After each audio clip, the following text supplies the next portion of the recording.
Truthspresso episode 260.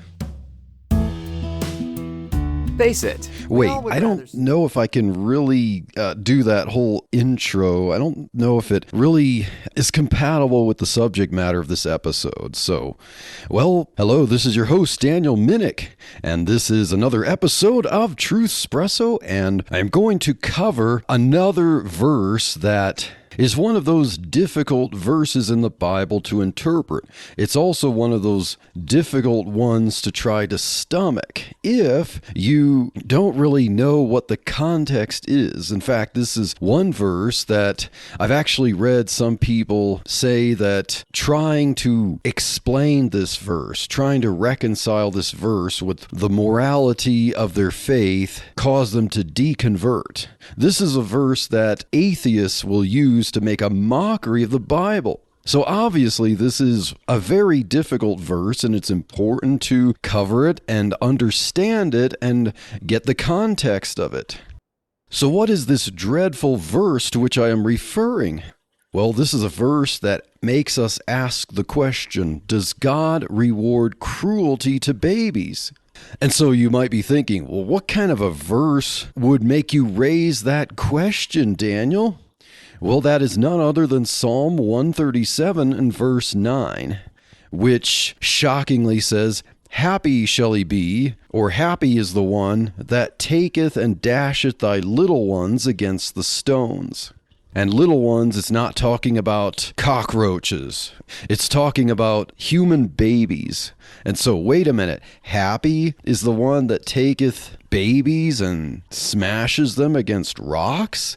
What kind of a verse is this, especially in the Psalms, the songs of praise, those beautiful things that were sung, usually directed to God and talk about how majestic He is?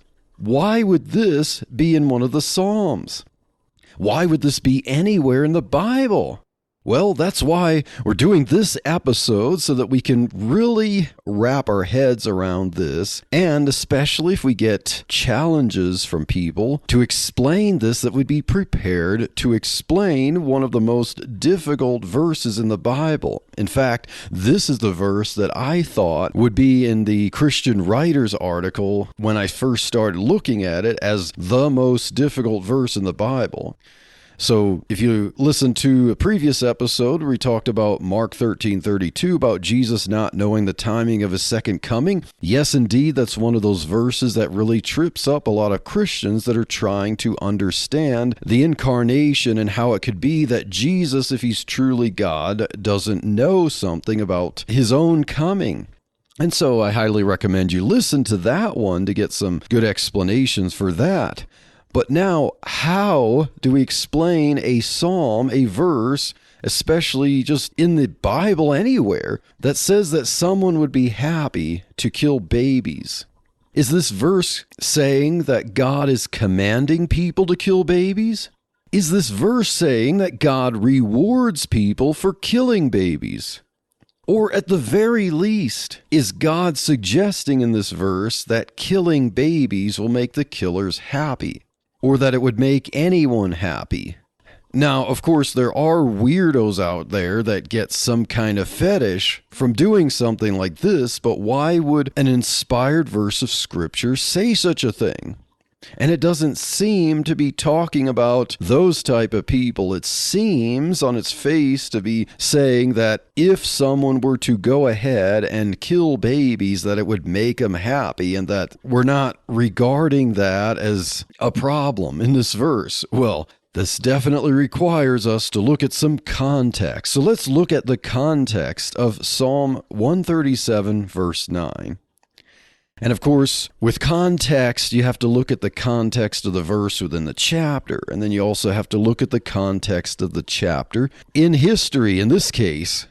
So, Psalm 137 as a whole is a psalm that was written, I don't know if it was sung at the time. It was written, intended to be sung, but the singer, the writer, laments that he can't even sing. This is not a happy psalm at all. This was written when the inhabitants of Judah, the southern kingdom of Israel, were exiled in Babylon. So this was not a happy state. And likely this psalm was written far enough into the captivity where the writer possibly was someone who experienced such tragedy. He knew the experience before captivity of how wonderful it was to go to Jerusalem and to praise God and to participate in the feasts and the customs. And yet now he saw family brutally murdered. He was taken into captivity, had to do a long, painful walk in bonds to the kingdom of Babylon and to serve a pagan king. And then now to have Babylonians mock him for his past experience of bliss in Jerusalem as a conquered captive. And so we have to keep this context in mind when we see the lament of this psalm. This is not a psalm of praise and greatness. It's what you would call an imprecatory psalm. It's a psalm of asking God to judge the enemies of his people. Now, to get a little further context of the captivity of Babylon, we should look back to an earlier captivity, one that happened over 100 years before this, but it kind of gives us a taste of just how bad these captivities were. So in 732 BC, the Assyrians invaded the northern kingdom of Israel and took the people captive. And you have to think that the people in the southern kingdom always had to be ready, because if Assyrians wanted to push their borders south, well, they would be next. And these Assyrians were very feared people. They were dreaded people, and for good reason, because when we detail what they were like, you would realize why kingdoms and cities feared them, why they would prefer them as allies rather than enemies. And the prophet Habakkuk describes the Assyrians treating their victims as if they were wild animals whom they hunted or fished to scoop out in a net, bunched together. Now, as I've researched what the Assyrians were like, this description is an extremely poetic understatement. So Habakkuk, rather than getting into the nitty-gritty cruel details of this, he kind of just, in general, broadly describes what the Assyrians were like and how they treated their captives. So the Assyrian king ruled and expanded his kingdom with psychological warfare. The abject fear of Assyrian torture caused cities to surrender in self-humiliating ways, and they begged to be allowed to pay sky-high taxes. So basically, they were begging to be kind of foreign slaves to the Assyrian kingdom. So what would the Assyrians be like where you had people begging them to treat them kind of as slaves to work and pay ridiculous taxes? Well, because if you wanted to avoid the physical pain that the Assyrians were very practiced at imposing on their captives, you would probably be like these people too and beg to be slaves, because being slaves to the Assyrians and just having to work hard and wear yourself out for very little, if any, gain for yourself at all was paradise compared to what the Assyrians would do to you as an alternative. Some people, some cities, the leaders would even commit suicide before the Assyrian armies approached their city walls because of the terror that would await them if they were taken alive. So if they knew that the Assyrians were marching their way there, and if they knew that they would likely have to experience the fate of being a conquered foe, then committing suicide was an order of magnitude, inconceivably better than what the Assyrians would inflict on you if they got their hands on you. Assyrian diplomacy was anything but kind. They developed terrifying methods of war into an art form and a science. And they advertised their methods boldly to any nation who would dare resist. Assyrian king Ashurbanipal II chronicled his cruelty to foes by things such as leaving them impaled on top of pointed stakes in their chest, letting their back arch, letting their arms and legs hang down from the sides, and letting the torturous death happen slowly as their weight continued to increase their penetration. I'm trying to describe this in a way where you get a mental image without being too graphic about it. The king also described decapitating people and building pillars with their heads. He would punish male captors by, let's say, an ancient form of surgery to turn them into eunuchs. And of course, they didn't have or use any anesthetics. He would also have people skinned alive, and he would drape their skins over walls. And of course, this was to make sure that people saw them so that they would know that that would be their same fate if they were to mess with them. On some cities, the king of Assyria simply went scorched earth and leveled them into a desert, where the king just marched his armies in and said, don't spare anything, don't take any spoils, just totally wipe out the city in such a way that there are no ruins, nothing left over, turn it into parched earth.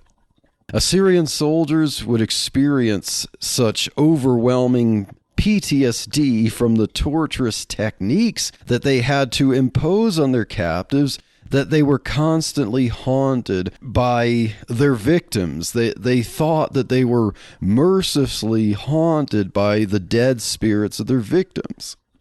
The gruesome decorations that the Assyrian king would put on the outside so that even anyone inside, but especially those outside, would take notice, weren't because of personal style.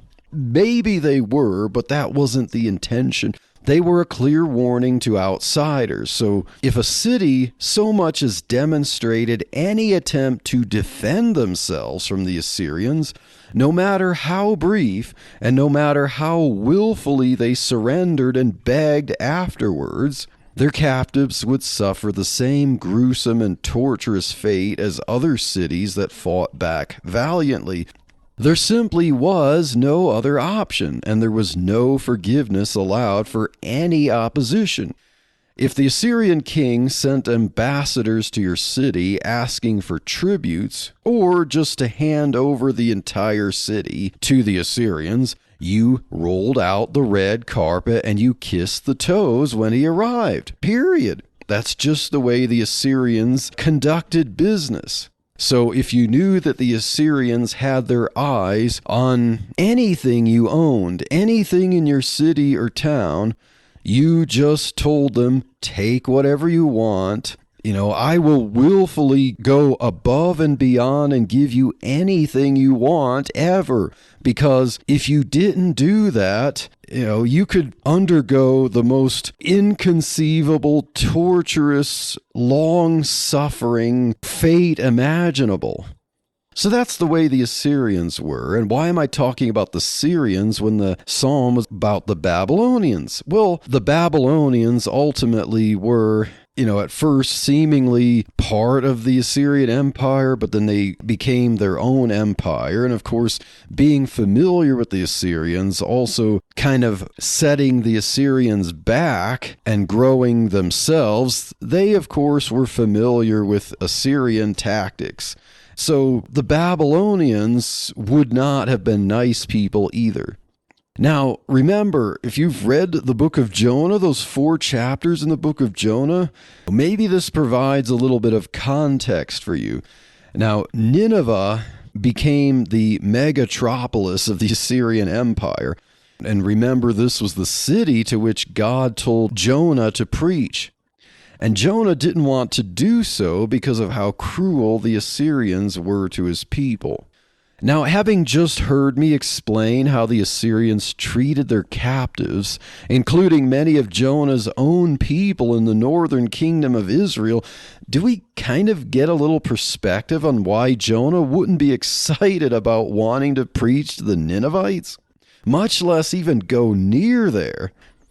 It's hard to get much more satanic than how the Assyrians treated human beings like vermin. Yet only then can we grasp just how gracious God is, even to the most vile people who repent. Remember, God, at the end of Jonah, says how many people there are. There are about 100,000 people there who don't know their right hand from their left, and should I not spare them, and even much cattle? Yeah, when we understand the kind of people we're talking about, as much as the story of Jonah gets us to be frustrated at Jonah for just doggedly not wanting to obey God, we at least understand his motives a little bit so that we could also understand the incredible grace of God. Did you know that Striving for Eternity provides speakers and seminars that we would come to your church and disciple your people? We have seminars on the Bible interpretation made easy, creation science, evangelism, presuppositional apologetics, even on sexual abuse. These are just some of the many things that we could provide for your church. Consider inviting one of our speakers to your church. You can contact us at speaker@strivingforeternity.org. Now, the Assyrians fortified the northern kingdom of Israel and received massive wealth from taxes from not only neighboring regions, but ones abroad more eastward. However, Babylon was becoming a force to be reckoned with in the 600s BC. In 608 BC, Necho, the pharaoh of Egypt and an ally of Assyria, wanted to help them fight against the Babylonians at the former Hittite city of Carchemish. And Josiah was king of the southern kingdom of Judah at this time, and if you read, Josiah was well known for being a righteous king in the midst of some evil kings. But Josiah does make a little bit of a blunder here. And Judah's pagan northern and southern neighbors were at war with each other. So when Necho, pharaoh of Egypt, sent armies up to Carchemish, Josiah and his army went out there as allies of Babylon to fight against him. Then Necho sent word to Josiah that his beef was not with him, but with the Babylonians. And the Pharaoh claimed that God commanded him to fight the Babylonians.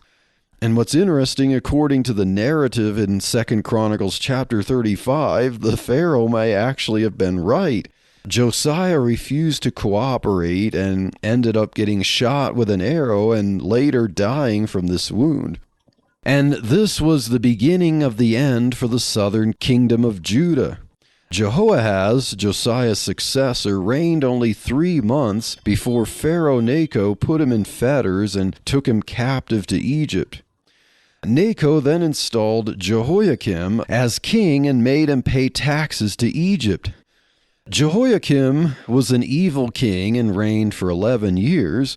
Next, Jehoiakim's son Jehoiachin reigned for only 3 months. And by this time, Nebuchadnezzar, king of Babylon, was becoming a bigger problem and was taking over parts of Egypt. Nebuchadnezzar laid siege on Jerusalem and led Jehoiachin captive to Babylon. Nebuchadnezzar set up Zedekiah then as a vassal king who reigned from captive Jerusalem for 11 years. Of course, not heeding the warnings of Jeremiah the prophet that he must serve the king of Babylon, Zedekiah tried to rebel and suffered the consequences. Now, although the Assyrians were history's torture devils, the Babylonians weren't exactly angels either. Nebuchadnezzar's long siege of Jerusalem imposed a bitter famine on the people. The armies of Jerusalem tried to escape the city, but the Chaldeans captured them and delivered them to Nebuchadnezzar. He then killed all Zedekiah's children in front of his eyes, then plucked out his eyes and put him in fetters and made him walk bound to Babylon. See, I said the Babylonians, even if they weren't precisely like the Assyrians, they weren't all nice people either. Nebuchadnezzar's armies plundered the riches of Jerusalem, killed many men, women, and children in front of their families, and of course, smashing infants on rocks or tossing them off cliffs. And they recruited the best and fairest young men to train and join the Babylonian armies.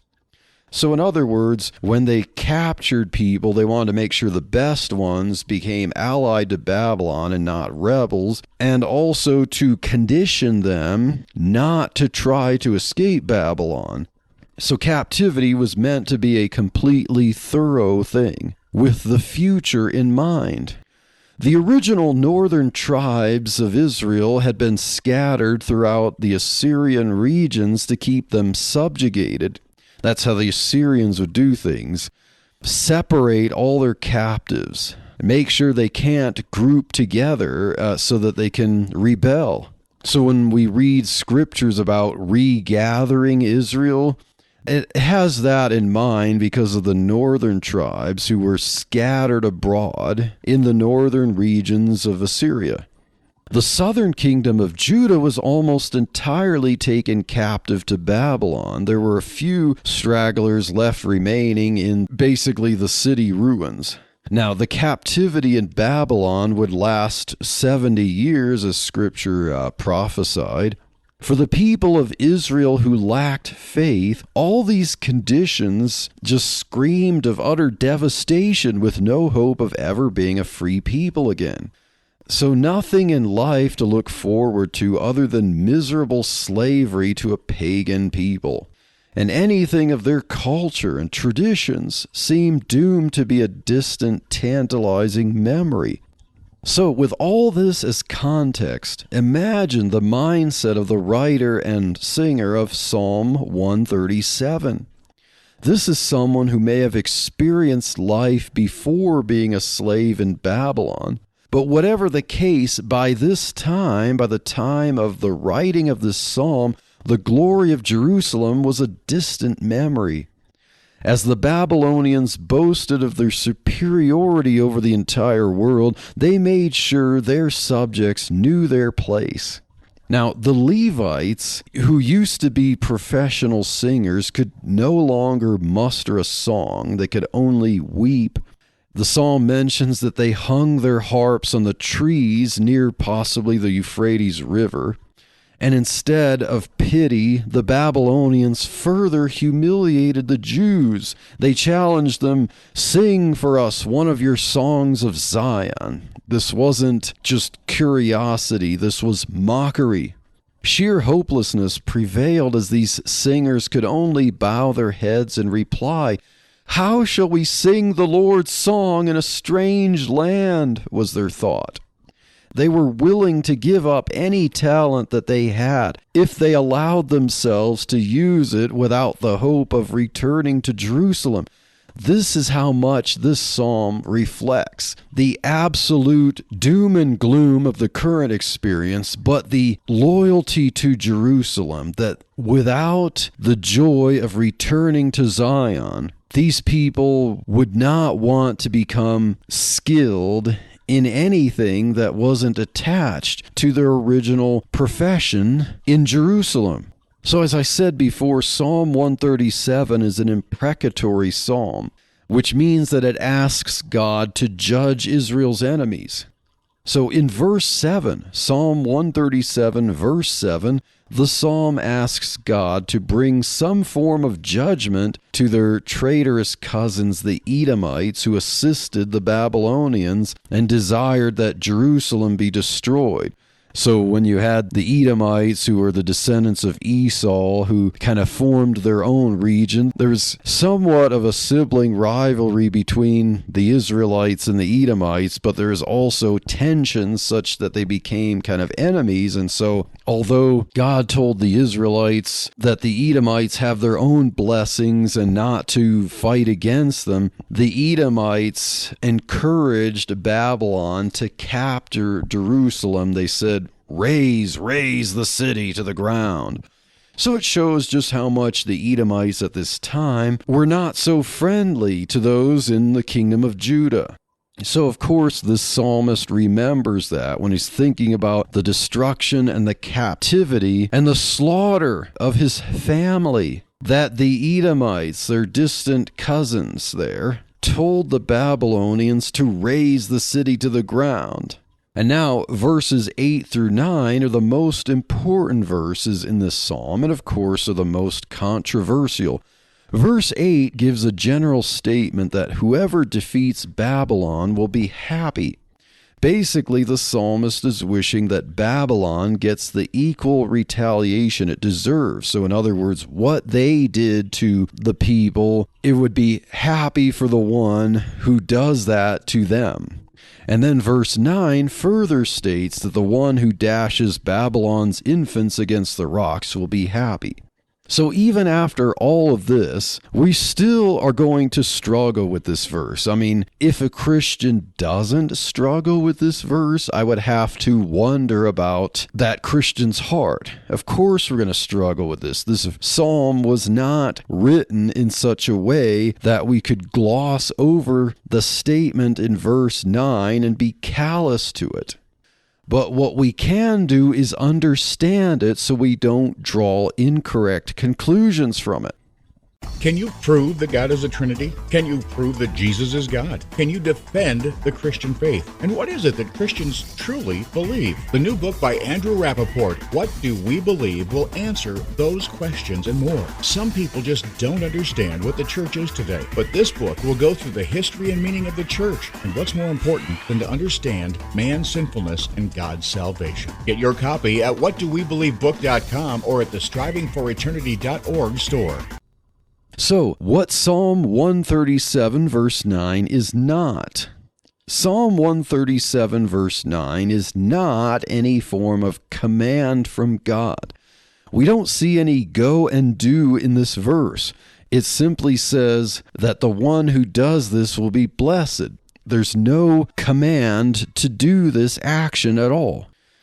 Psalm 137:9 is also not any kind of principle of life from God.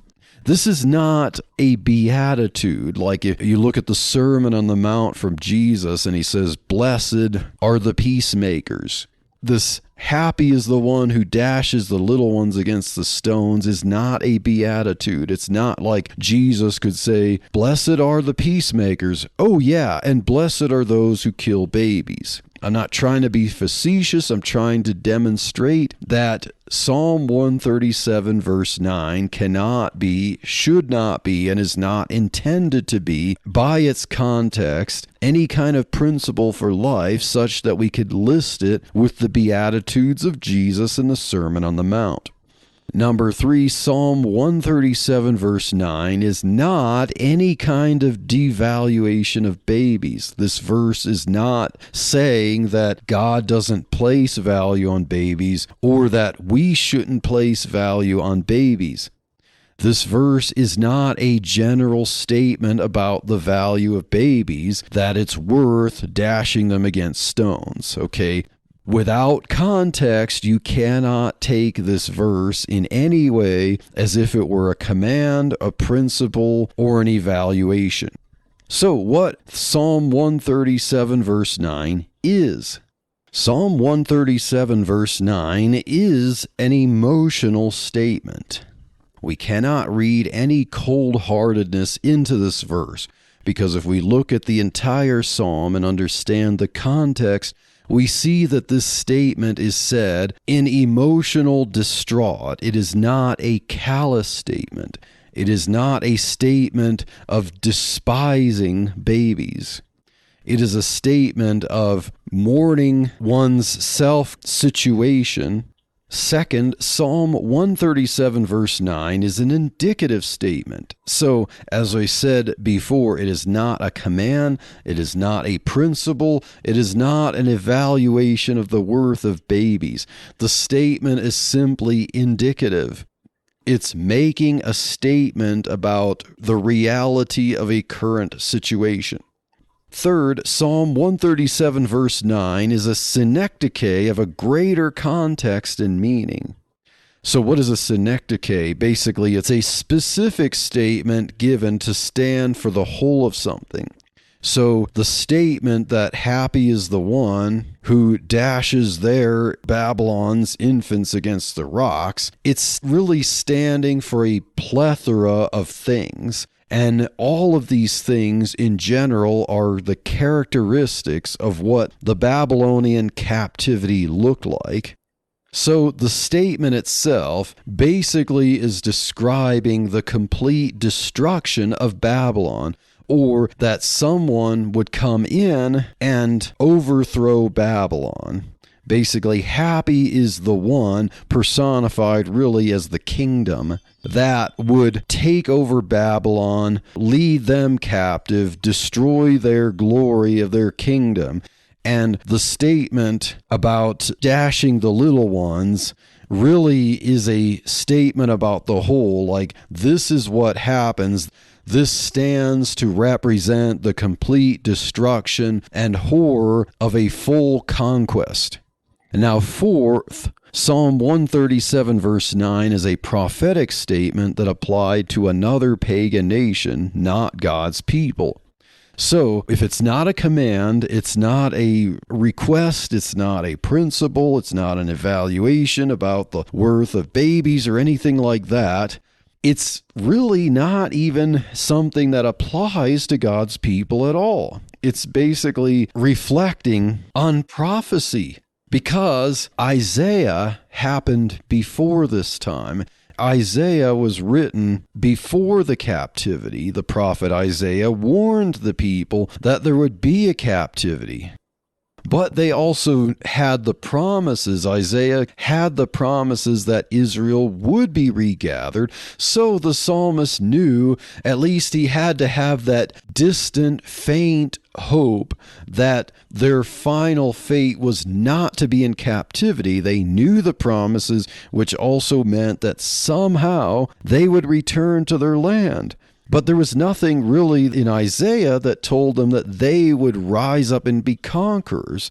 So Psalm 137 verse 9 doesn't apply to God's people, Israel, or the kingdom of Judah here. It really applied to another pagan nation.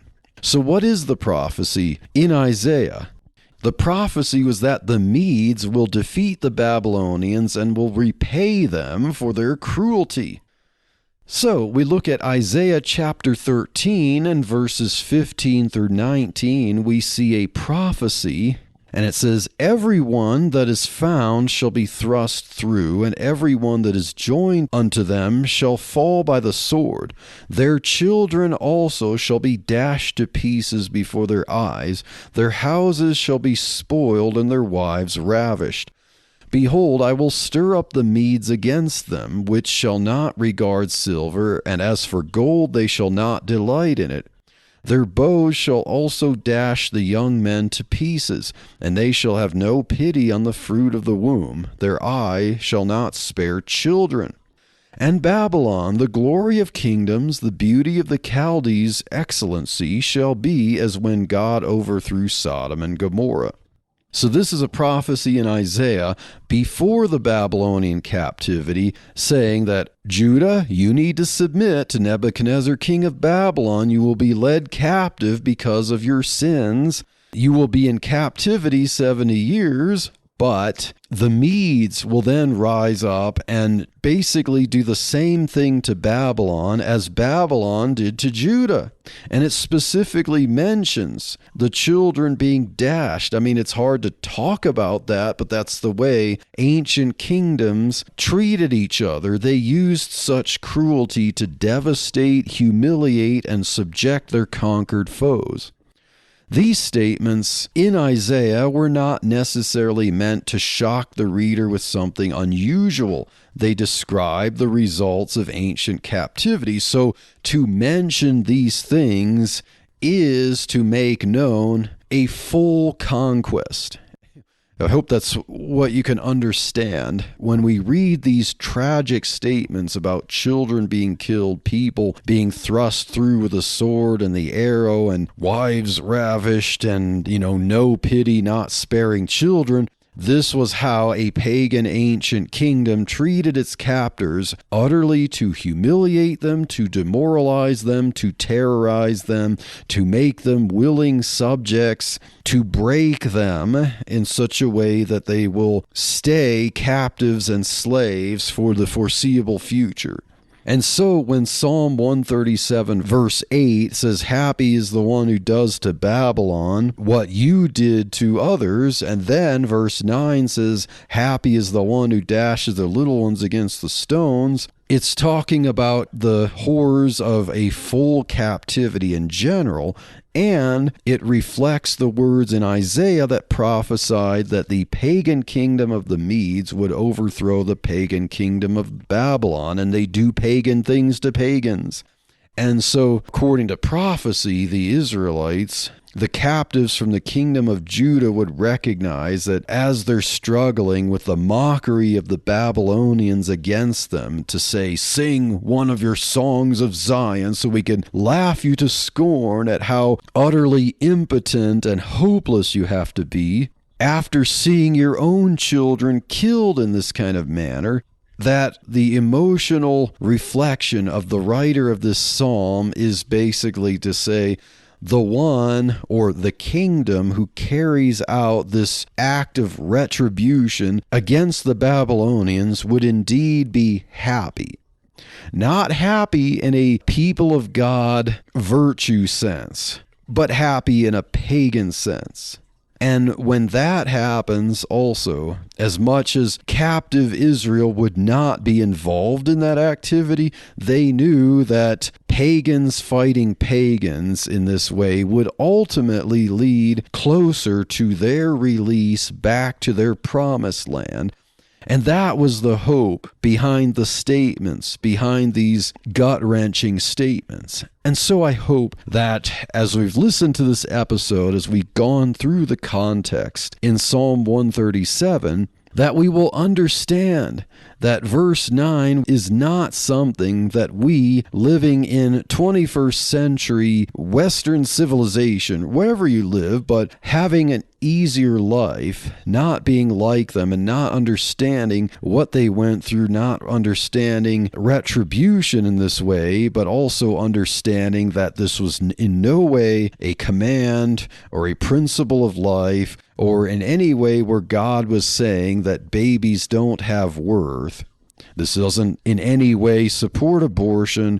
It doesn't in any way say that killing babies leads to happiness at all. The context leads us to the truth, and so I hope that this episode was helpful. And so stay tuned for the next episode of Truthspresso, and God bless.